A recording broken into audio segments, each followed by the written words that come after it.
Alors, on va corriger. Donc, première chose, on va écrire les foyers F et F' à l'endroit approprié. Donc, ici, on a le foyer objet F. Ici, on a F'. On va faire maintenant les tracés de rayons. Donc, on pourrait faire un premier rayon qui passe par le centre de la lentille. Oups. Ceci. Ensuite, on pourrait faire le rayon qui est parallèle à l'axe optique. Ce rayon-là va converger vers le foyer image. Fait qu'on va avoir une convergence à peu près ici, là. Donc on peut tout de suite tracer l'image qui va se produire ici. Euh,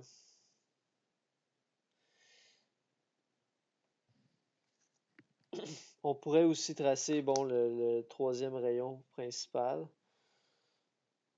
Donc en partant de l'objet vers le foyer. Et après ça, ce rayon-là est parallèle à l'axe optique. Et on verrait qu'il converge au même endroit que les deux autres. Donc, mais c'est pas nécessaire, là, c'est pas nécessaire de faire 3 rayons. Comme d'habitude, on peut en faire juste 2 pour trouver une image. OK, donc on a une image. Donc, c'est des vrais rayons ici qui vont se croiser. Donc, on a une image qui va être réelle. À quelle position? Alors, je vous laisse le mesurer. Donc, vous allez mesurer ici la distance entre votre image et la lentille. La taille de l'image, je vous laisse la mesurer aussi. Sens de l'image, ça va être inversé. Deuxième situation. Là, on met l'objet directement sur le foyer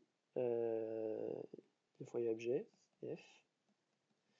Alors, je pense que vous pouvez imaginer un peu qu'est-ce qui va se passer, là. Si vous vous rappelez un peu qu'est-ce qu'on avait avec les miroirs, quand on avait un objet sur le foyer. On va converger vers le foyer F'.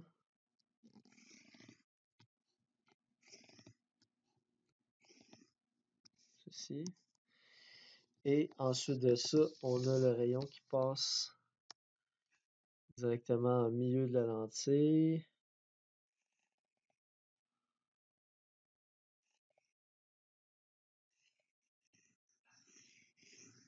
Ceci. Et là, on se rend compte que les deux rayons sont parallèles.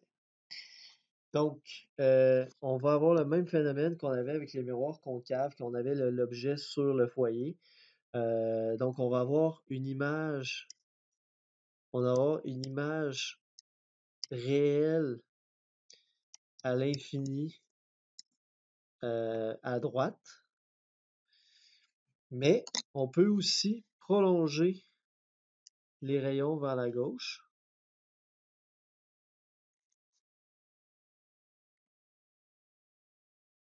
comme ceci, et dire que les prolongements vont aussi se croiser, mais à l'infini vers la gauche. Donc, on peut dire qu'on a aussi une image virtuelle à l'infini, mais vers la gauche. Donc, on a comme deux images simultanément. Une image virtuelle à l'infini à gauche et une image réelle à l'infini à droite. Donc, l'image réelle va être inversée et l'image virtuelle va être droite. Troisième cas, l'objet est plus proche que le foyer. Ça aussi, ça va vous rappeler la situation. Ça va vous rappeler la situation avec le miroir concave quand l'objet était plus proche que le foyer. Donc, ici, on a F, ici, on a F'. Donc là, si on trace notre premier point, le premier rayon, je veux dire, et là, ça va converger vers le foyer F'. Oups.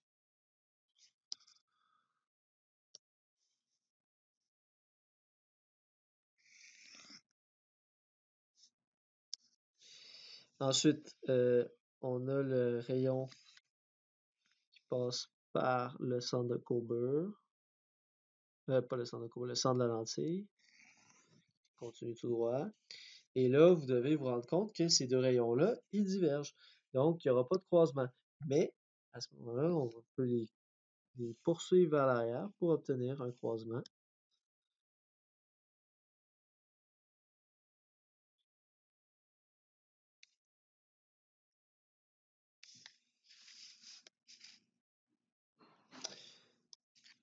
Je vais poursuivre l'autre rayon aussi.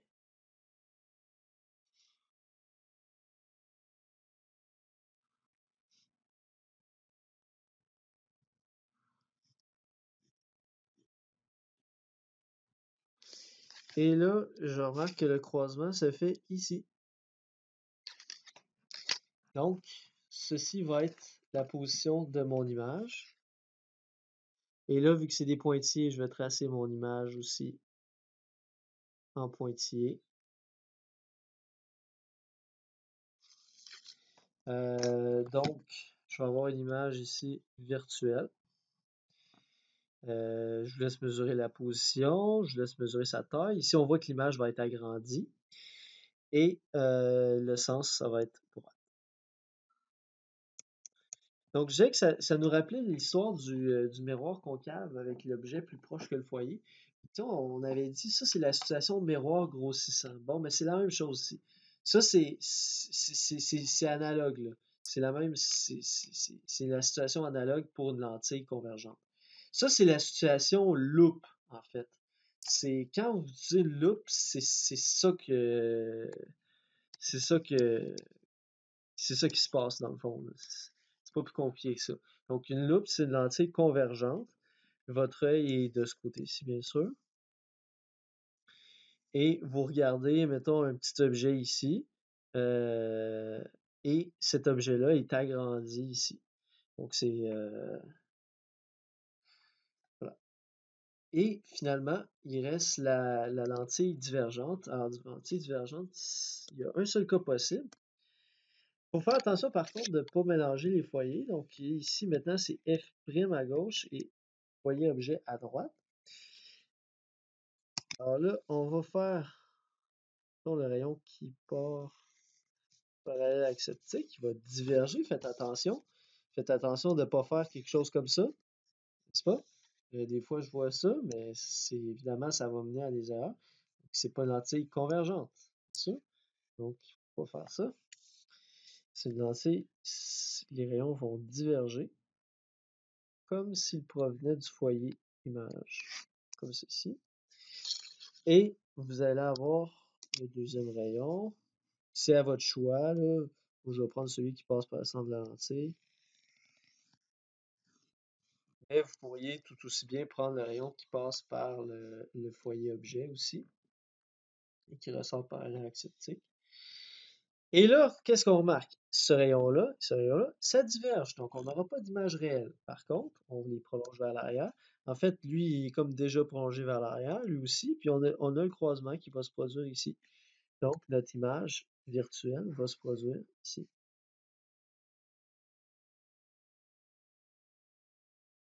Ça, c'est notre image virtuelle.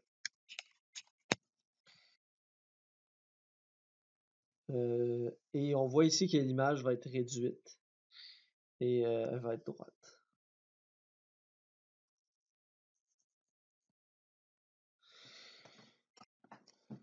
Donc, ça, en passant, les lentilles divergentes, pardon, c'est les lentilles qui sont utilisées, par exemple, dans par les personnes myopes. Donc, quand vous regardez, donc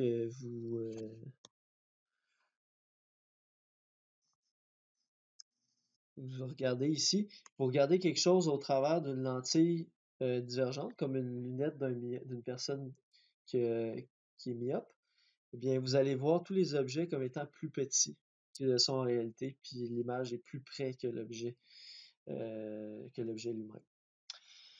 Voilà, donc ça c'est ça pour les schémas de lentilles. Euh, je vais terminer cette vidéo avec la présentation des équations pour les lentilles. Donc, en fait, vous n'allez pas être dépaysé, c'est les mêmes équations que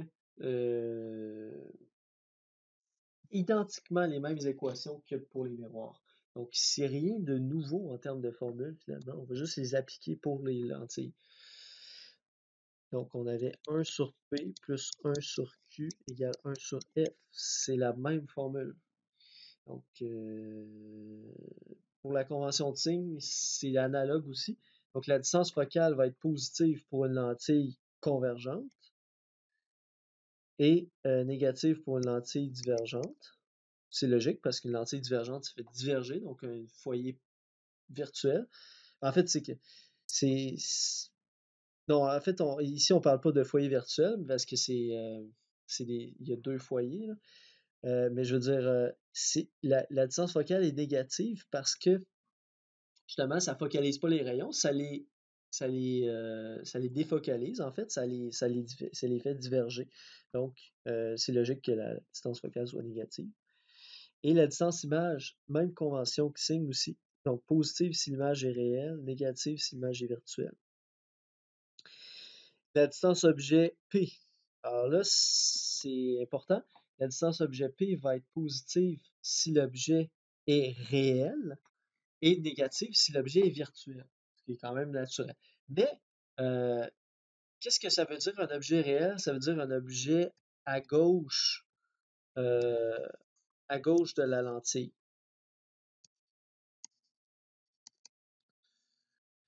Donc, un objet à gauche de la lentille ou négative si l'objet est à droite de la lentille.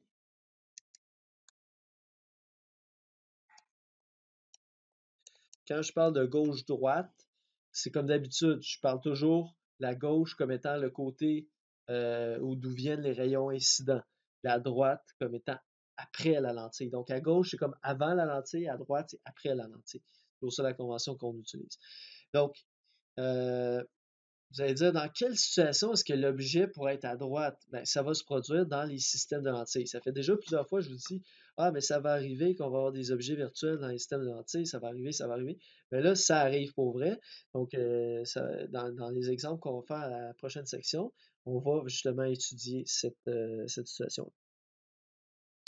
Donc, on considère toujours que la lumière voyage de gauche à droite sur les schémas de rayons.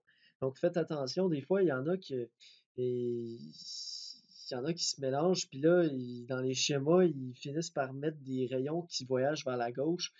En fait, dans tous vos schémas, il ne devrait jamais avoir de rayons qui voyagent vers la gauche. Jamais, jamais, jamais, jamais. Tous les rayons doivent seulement se propager vers la droite dans nos schémas. À moins que vous dessiniez l'objet à droite, mais on fait jamais ça. Finalement, l'agrandissement linéaire va être défini par la même formule aussi que dans le cas des miroirs. Donc, c'est rien de nouveau. La convention de signe aussi va être la même. Et aussi, on a encore la même histoire que si la valeur absolue est plus grande que1, l'image est agrandie. Puis si la valeur absolue est plus petite que1, l'image est réduite. Donc, rien de nouveau ici, rien de nouveau sous le soleil. Ah oui, je vais terminer avec remettre quelques pendules à l'heure, en fait, par rapport à certaines erreurs conceptuelles fréquentes faites par rapport aux lentilles. Première conception qui pourrait être erronée que certains étudiants peuvent avoir, l'image créée par un miroir ou par une lentille se forme toujours au foyer. Alors déjà, ça c'est faux. L'image va se former au foyer seulement si l'objet est à l'infini. Donc, le foyer, c'est juste l'endroit où les rayons qui arrivent par l'acceptique se joignent. Ça ne veut pas dire que l'image va toujours être au foyer. De toute façon, on s'en est rendu compte en faisant nos schémas. L'image n'est pas toujours au foyer. Ça, c'est réglé. Deuxième conception erronée, plus le diamètre de miroir ou d'une lentille est gros, plus les images sont grandes. Ça n'a rien à voir. Le diamètre du miroir ou de la lentille n'a rien à voir avec le diamètre ou la grandeur de l'image qui va être produite. La taille de l'image qui va être produite dépend de la taille de l'objet et de la position de l'objet et la distance focale, mais pas de la taille du miroir.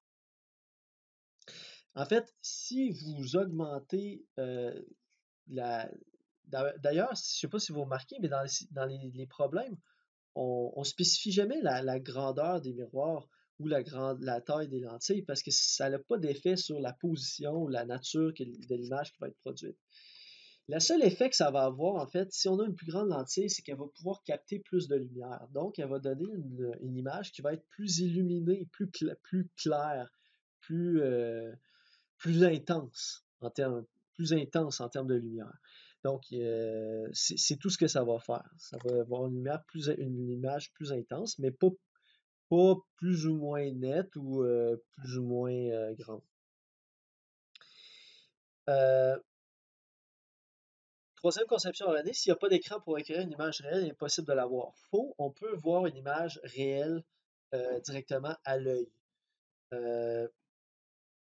C'est ce qui se produit, par exemple, quand on se voit à l'envers dans une cuillère. Donc, si vous prenez une cuillère à soupe et regardez-vous dans le côté concave et regardez-vous de loin, ou prenez je dis une cuillère à soupe, mais si vous avez un miroir grossissant, c'est encore mieux parce que c'est un miroir concave. Puis regardez-vous de loin, pas de proche. Pas de proche comme pour se voir vraiment agrandi, mais regardez-vous de loin. Mettez votre visage loin du miroir, de façon à être plus loin que le foyer.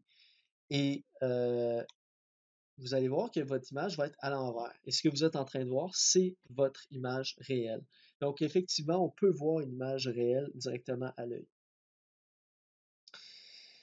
Euh, une lentille convergente crée toujours une image réelle, une lentille divergente crée toujours une image virtuelle. C'est faux. Ça dépend du type d'objet, puis ça dépend de la situation où se trouve l'objet. Je pense qu'on l'a bien démontré. Ici, on vous dit, sur une feuille de papier placée à une certaine distance d'une lentille, on recueille une image réelle nette. Si on éloigne la feuille, on obtient encore une image et elle est plus grande. Alors ici, il faut faire attention. Parce que si vous faites cette expérience-là, vous allez dire, ah oui, j'ai encore une image, puis elle est plus grande quand j'éloigne mon écran. En réalité, l'image se produit à un endroit donné. Si vous éloignez la feuille, oui, l'image va paraître plus grande, mais elle va être floue. Fait que ça ne va pas être la localisation de l'image. La localisation de l'image, c'est là où ce qu'elle est nette, où ce qu'elle est parfaitement nette, ou en tout cas le plus net possible. Donc l'image est à un endroit donné. Elle ne peut pas être là, puis j'éloigne mon écran, puis l'image est rendue plus loin. C'est pas ça. L'image est à un endroit précis, c'est là où ce qu'elle est la plus nette possible. La dernière aussi est intéressante, elle dit, mettons qu'on recueille une image réelle sur un écran et qu'on bloque la moitié inférieure de la lentille. Puis on met, mettons, du ruban à masquer, ou on met du duct tape, peu importe, là, sur la moitié inférieure de la lentille. Alors à ce moment-là, on va cacher la moitié de l'image. Faux. Vous allez quand même avoir une image complète. C'est juste que vous allez avoir 2 fois moins intense. Ça revient à la même chose que tout à l'heure. C'est comme si vous aviez juste une lentille plus petite. Donc, tous les rayons, vous allez quand même pouvoir produire une image complète, c'est juste qu'elle va être moins intense. On pourra l'expérimenter en laboratoire. Donc voilà qui termine la section sur les lentilles simples et après ça, il reste à aborder les lentilles, les systèmes de lentilles.